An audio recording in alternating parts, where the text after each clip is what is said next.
Well, it has to. Yeah. It's not my super favorite. But Aliens, man, I love a good alien storyline because it's always going to be scary. Yeah. Because like it's just the fear of the unknown. Yeah, absolutely. And even though I don't like Mel Gibson, like I'm not a big Mel Gibson fan. Signs is great. Signs is a fantastic movie. That scene where the alien walks across the screen Scares the shit out of me every time. Oh my god! Yeah, great film. I actually wanted to try to watch that the other day, and that is not on any streaming for free. Really? Yeah, super bummer. I'm actually making a list of things that I think of that I want to watch but can't, like they are not on anything for free, so that I can go, please tell me nothing happens to the dog. No, dog's safe. Okay. There's a jump scare at the end with the dog. So it's the scene where Detective Cameron admits everything that happened with the killer from the 50s. Mm-hmm. But JC is really, really good in this scene. And the dialogue in between the two of them is... You mean Chris? Yes, I'm sorry. Chris is really good. Jason Lively as Chris is really, really good. Detective Cameron, the way he's delivering his lines, he's answering questions that Chris didn't ask. It's like he's been preparing for this his entire life. Yeah. He's been waiting to get caught, I think. Like, this is going to be such a relief for him. Mm-hmm. Then I love Chris's line that comes up after that. Look, Detective... Now, I don't mean to be rude or anything, but other than just kind of wanting to confess to a murder, is there a point to this story? I love whatever they're watching. Plan 9 from Outer Space. Yeah. Second time it's referenced in this. Love the spacesuits. Yeah. Hey, Grandma. That is the house mother. I love her brooch. How about that hair? Yeah, here we go. All right. So, the... zombified corpse. I said it right that time. Yes, you did. Pops out of the basement. Wait. I would say this one because it is a skeleton. This one you probably could say mummified. This one would have been a... Okay. Not to nitpick. I swear to God, I'm not trying to nitpick. I'm just trying to... It's fair. Yeah. Also, you just have the gun on the floor. Of course. Like, it wasn't even under the bed. It was just there. Yeah. Detective Cameron is not well put together. He is not. He is dealing with some demons. Yeah, so he is showing up to the sorority house again with his trusty 12 gauge.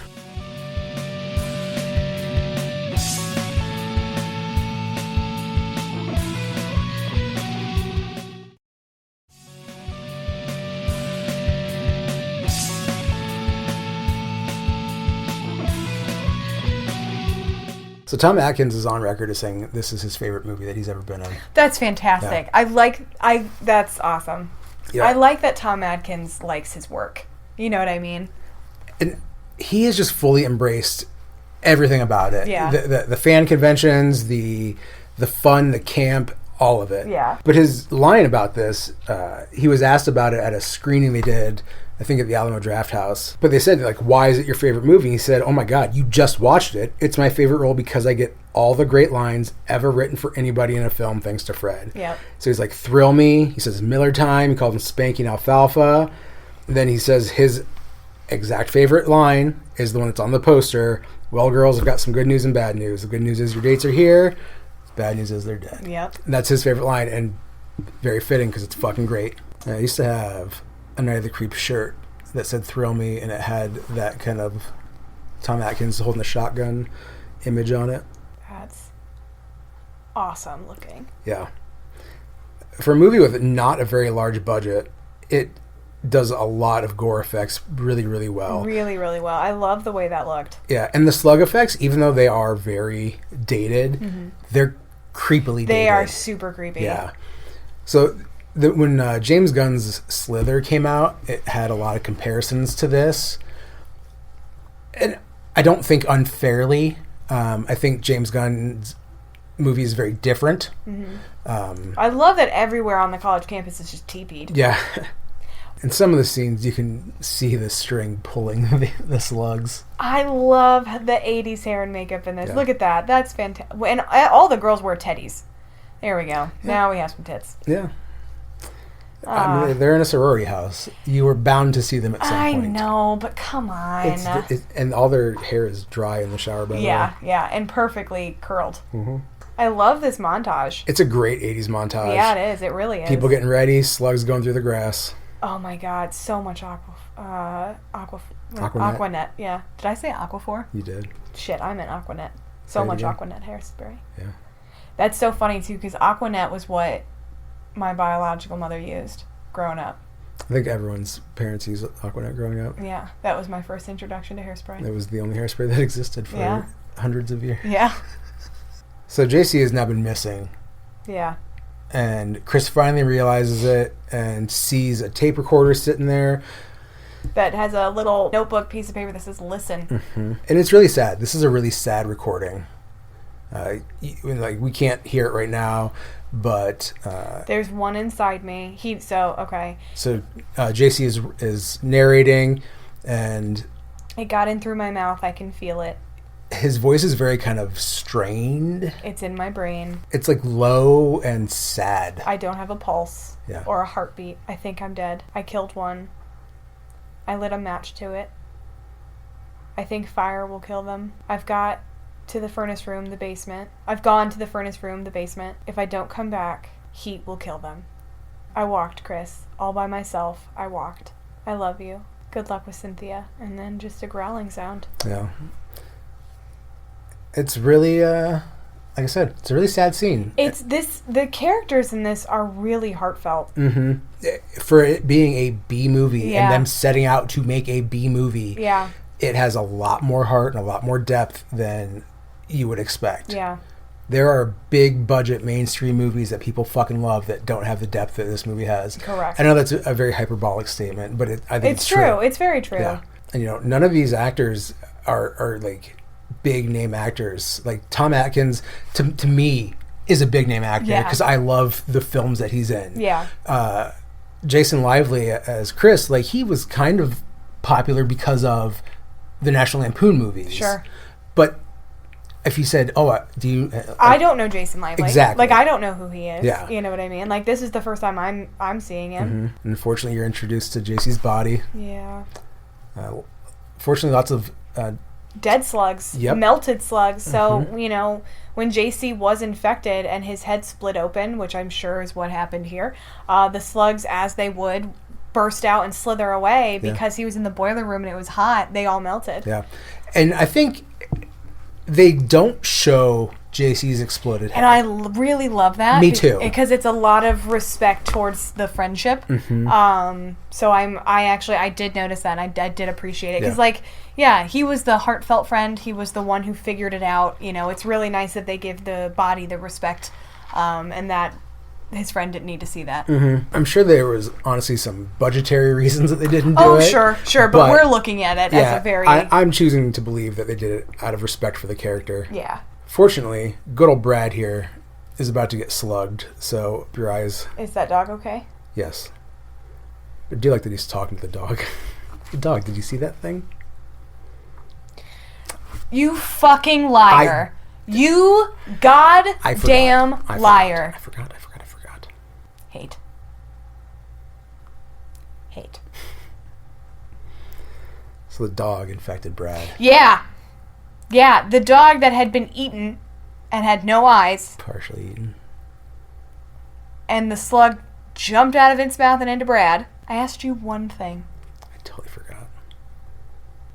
Well, this has been the Night of series. Jay's no longer allowed to pick the movie. This scene in Cameron's apartment, if you look closely, the door is taped up. They got alfalfa. Oh. Yeah. They get in through your mouth. Oh, my God. They figured this out very quickly. Yeah. So not only was the door taped shut, stove was open and the gas was on. Yep. He was ready to go. Yeah. So after killing the mummy, zombie, alien... whatever, again. Axe-carrying serial killer. Yeah. Killing him again. Yeah, again. Too much for him. Yep. And he was ready to go. Yep. Because they show him playing with his lighter, but just flipping it open and not... Because he's got a Zippo. Yeah. It's this is another funny scene. Another character actor. Flamethrower? Dick Miller is that actor. He's literally about to just give him a flamethrower. Yeah, Dick Miller was in The Burbs, both the Gremlins movies, The Howling. Wait, who was he in the Gremlin? The first Gremlins? Was he the dad? No, he wasn't the dad. No, so in the second movie, he shows up to New York. I didn't see the second one. Okay. But he's a bit actor. He's been in all kinds of shit. But love a good Dick Miller cameo. Yeah. So Detective Cameron's not fucking around. No. He full on points a shotgun. Him. Yeah, just threatens him. And says, "I need that flamethrower. Fucking give it to me." Yep. Yeah. So we have a dead body, a bleeding dead. It's very obviously a puppet. You're never picking the movie again. So the bus has crashed. All of the betas have turned into zombies because they're now about to get slug infected by the dog. A couple of the zombies are vaguely familiar faces. Okay. Greg Nicotero and Howard Berger from KNBFX are some of the zombies. Okay. You have to watch really carefully because you don't really get to see good angles on them. I'm really glad that Greg Nicotero has had such a steady career. Yeah, me too. And it's only gotten better. Mm-hmm. I mean, especially with his work on like The Walking Dead and stuff. He's like from season 1 to now, he's only gotten better. Yeah, I feel like he's a dude who really learns from his mistakes. That and like he legitimately built a career Yeah, on being the fucking best. Yeah. You know what I mean? Like Yeah. he paid his dues on early stuff. I believe that's Howard Berger. But yeah, like he built his career starting out at like, you know, his garage and then slowly got up to like multi-million-dollar things and then all of a sudden became like the writer and director and you know, was he actually a showrunner at some point or not? Greg Nicotero on Walking Dead? Yeah. Yeah, he's a showrunner. Okay. Yeah, so dude built a for real career and managed to do it doing stuff that he loves. Yeah. Like seriously, I mean, and I say that with that he's only gotten better because you can very clearly see like early days of The Walking Dead, he might not have been the showrunner then, but very well could have been. I mean, the zombies used tools. Mm-hmm. They were able to climb things, you know what I mean? And if you're a zombie, you can't do that. Mm-mm. So it's funny to see the progression of The Walking Dead and how they really smoothed out what a zombie is. So, what's her name? Cynthia. Cynthia is breaking up with Brad. The effects of that are great. That looked very Evil Dead-ish. Yeah. Yeah. Cynthia's breaking up with Brad. Chris and Tom Atkins run up and say, "Get away from her." And she turns around to look, and Brad's got a slug coming out of his mouth. His eyes are white. His face is distorted. Apparently, she just didn't notice while she's breaking up with him. And then they shoot him with a flamethrower. Aw, here, hold this. You'll feel better. It's such a goofy line, but I love it. And she does hug that rifle. Yeah. What is with all the girls wearing teddies? They're getting ready for formal. No, I know, so but I think like they're the majority slips. of a slip is a dress. Teddies have bottoms and tops. Or like connected. You know what I mean? Like a romper almost. But here's Cynthia with her flamethrower. Full on badass. Girl, get some confidence behind that flamethrower. Yeah, there you are, honey. Tom Atkins just comes up behind her, throws her head down, and starts screaming. So he uses his cigarette and some Aquanet as a torch to kill the slugs. Yeah. Did you ever do the lighter? Yes. Okay. Yes. I have burned the hair off my hands and arms, almost eyebrows, several times throughout my preteenhood. Nail polish remover is very cheap and easily accessible. Oh, and then the sorority girl, has one inside of her the way she's sitting. Yeah, this is almost a very Evil Dead scene. Yeah, it is. It really is. I don't know. Is it more Evil Dead or is it more Night of the Living Dead? I'd say Evil Dead, because because with Night of the Living Dead, it's very slow. They get up and they move very slow and stuff like this. The transformation here is like a lot of it is real quick movements, the distorted faces, the whiting out of the eyes, and then we get more of the slow zombie effect. But I think effect wise and everything, it is very Evil Dead to me. The blood too. I don't understand why she's just not setting them on fire. I think they have to be exposed first because if they're in the head, they're technically protected. But I mean, if she just sets them on fire, like they could explode it, or they could start melting in the head. You know what I mean? It's more cinematically interesting to have them get shot first. Stop being so logistical, Victoria. Is that a word? Logistical? Yeah. I don't know if that's necessarily the right way to use it, but it works. Logistical? I don't fucking know. Logical? Yeah. Quit being so logical, Victoria. Yeah, there we go. Look at that. I guess we can do that. Yeah, so Cynthia just took the flamethrower to one of the heads and it exploded, and then all of the little slug creatures caught on fire and melted. The little smiles between them afterward. It was really cute. That was cute. So yeah, my logical thinking was absolutely valid and correct. Yeah, well, it worked. It did. All right. It really did. You win. Thank you. Thank you for acknowledging. You're welcome. Later, dude.